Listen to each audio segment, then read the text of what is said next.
नमस्कार, मैं हूं राजीव ढोंडियाल। बात सबसे पहले पश्चिम बंगाल की, जहां मुर्शिदाबाद दंगे में झारसुगुड़ा लिंक सामने आया। बंगाल पुलिस ने 8 लोगों को गिरफ्तार किया है। पिता पुत्र की हत्या में भी इनके शामिल होने की पुष्टि हो गई है। मुर्शिदाबाद में हुए दंगे में शामिल अपराधियों को पकड़ने के लिए पश्चिम बंगाल एसटीएफ की 6 सदस्यीय टीम झारसुगुड़ा पहुंचे थे। पकड़े गए लोगों में मुर्शिदाबाद में सांप्रदायिक हिंसा के मुख्य आरोपी जियाउल शेख के 2 बेटे शामिल हैं। जांच में पता चला कि मुर्शिदाबाद दंगों में शामिल कुछ लोग झारसुगुड़ा में मजदूरी का काम करते हैं, जो कि दंगों के बाद वहां लौट गए थे।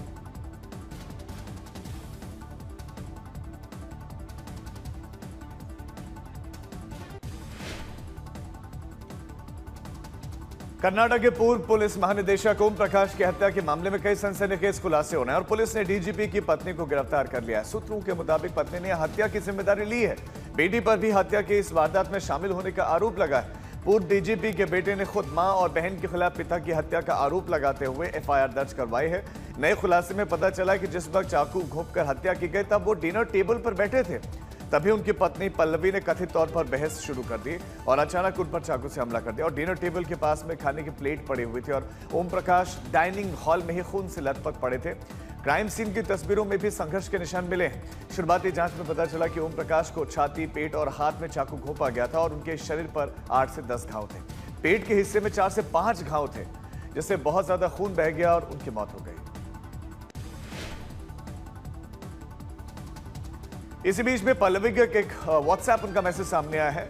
कर्नाटक के पुलिस अधिकारियों ने ग्रुप में भेजे गए इस मैसेज में उनके पति ओम प्रकाश पर संगीन आरोप लगाए। इसमें साथ ही ग्रुप में शामिल पुलिस अधिकारियों से पति के खिलाफ तुरंत कार्रवाई का अनुरोध किया गया है। यह भी दावा किया गया कि उनके पति के पास में एक रिवॉल्वर थी, जिसे दिखाकर वो उसे जान से मारने की धमकी देते थे। पत्नी ने व्हाट्सएप चैट में लिखा कि मैं एक बंधक हूं, मैं जहां भी जाती हूं प्रकाश के एजेंट की निगरानी में रहती हूं। मैं उनसे सालों से अलग रहने के लिए कह रहे हूं, लेकिन कोई भी फायदा नहीं हुआ।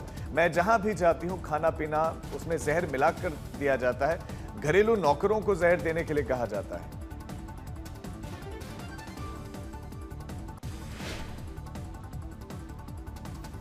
कर्नाटक के पूर्व विधायक बाबा सिद्दीकी के बेटे जीशान सिद्दीकी को जान से मारने की धमकी मिली है और एक ईमेल के जरिए उन्हें यह धमकी मिली है।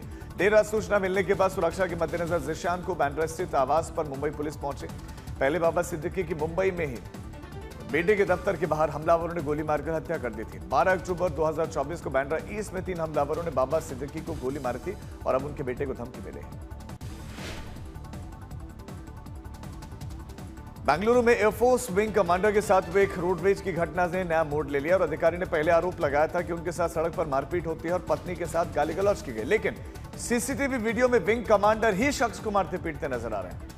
पहले विंग कमांडर ने वीडियो जारी किया था जिसमें वो अपने आप को एक विक्टिम के रूप में पेश करते हुए नजर आए थे, लेकिन सीसीटीवी फुटेज में देखा जा सकता है कि विंग कमांडर आदित्य बोस और उनकी पत्नी एक ग्रीन जैकेट पहने हुए शख्स के पास में पहुंचते हैं।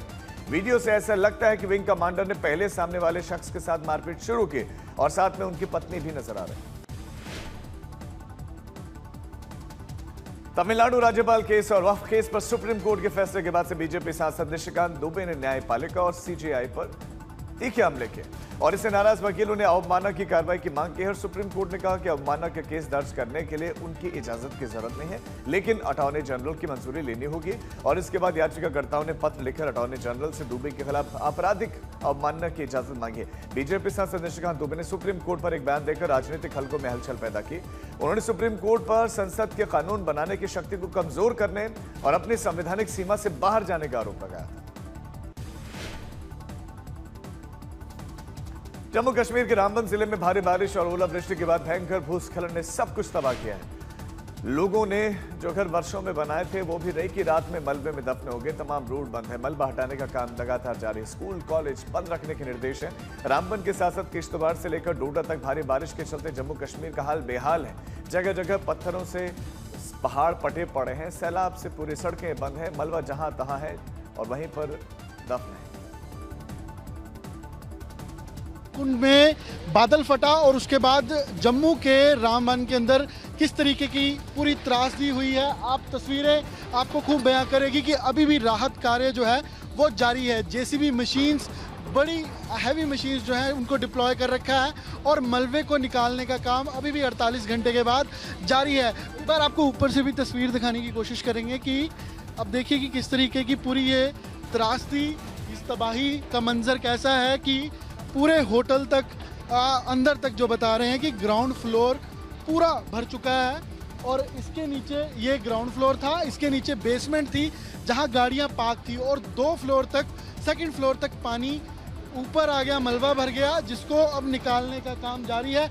और इस तरफ आप एक बार देखिए कि होटल के अंदर अभी भी पानी भरा हुआ है, किस तरीके की तबाही हुई है। अब देखिए कि मलबा, ये पूरा मलबा कैसे आया है। अब देखिए कि पूरा जितने घर थे, चाहे होटल है या दुकानें थी, मलबा ही मलबा आपको यहाँ पर चारों ओर नजर आएगा।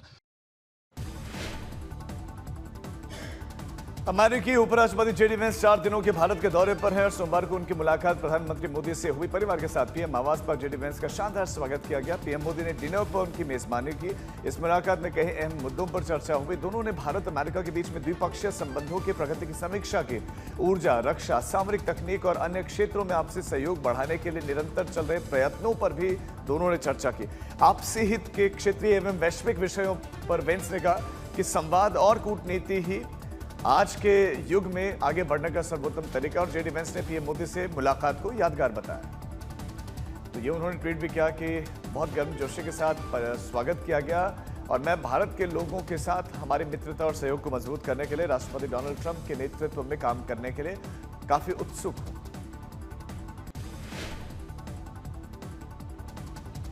आज से प्रधानमंत्री नरेंद्र मोदी का सऊदी अरब का दौरा शुरू हो रहा है। पीएम मोदी सऊदी अरब के क्राउन प्रिंस मोहम्मद बिन सलमान के नेतृत्व पर रियाद जा रहे हैं और ये उनकी सऊदी अरब की तीसरी यात्रा होगी। इससे पहले वो 2016 और 2019 में भी सऊदी के दौरे पर गए थे। पीएम का ये दौरा कई मायनों में अहम होने वाला है और दौरे को लेकर पीएम ने अरब न्यूज से बातचीत की।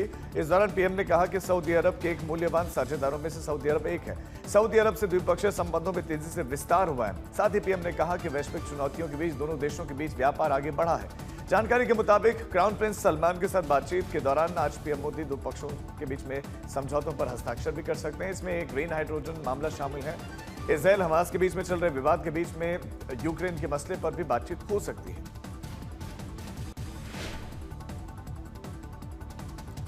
बीएमसी चुनाव से पहले महाराष्ट्र की राजनीति में नए राजनीतिक समीकरणों के संकेत मिल रहे हैं। पुणे में शरद पवार और अजित पवार ने एक साथ सखार संकुल में बैठक की और इस बैठक में सहकारी आधार पर चलने वाली चीनी मिलों और गन्नों की कीमत पर चर्चा हुई। और इस बैठक के बाद से शरद पवार और अजित पवार के फिर से साथ आने की अटकलें तेज हुई हैं।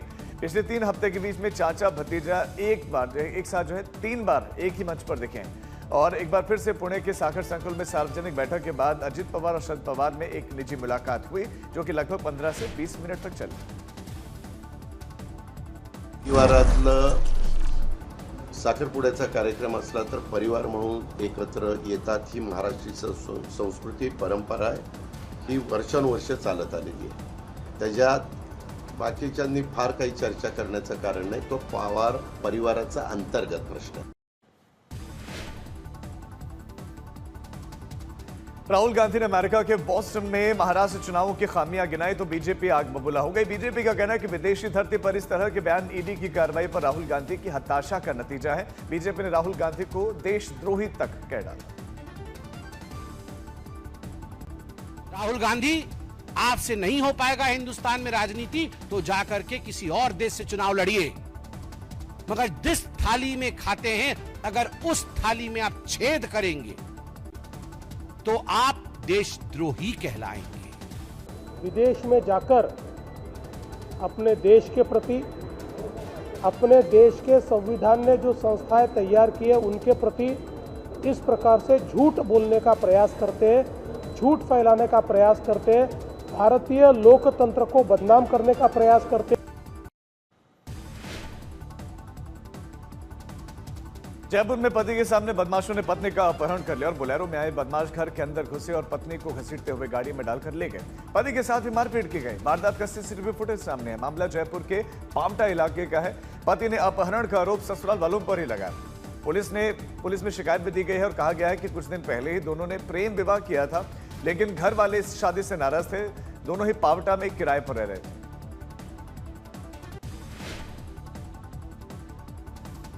राजस्थान के अलवर में पुलिस की गुंडागर्दी की तस्वीरें सामने आई हैं।